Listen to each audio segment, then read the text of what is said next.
Hey everybody, this is a quick video to help you if you have a Samsung dishwasher and you're getting an OE error.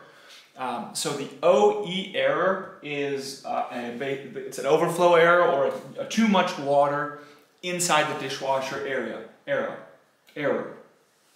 So why is this happening? So this can be happening for one of two reasons, or both.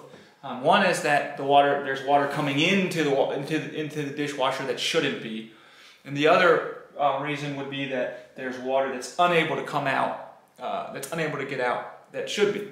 So you're going to want to check where the water comes in, the inlet valves, for any damage or anything like that. And then you're also going to want to come in and check all the drain area and make sure that there are no clogs or anything like that. You can go in behind the machine and check the hose for any kinks or clogs in the hose.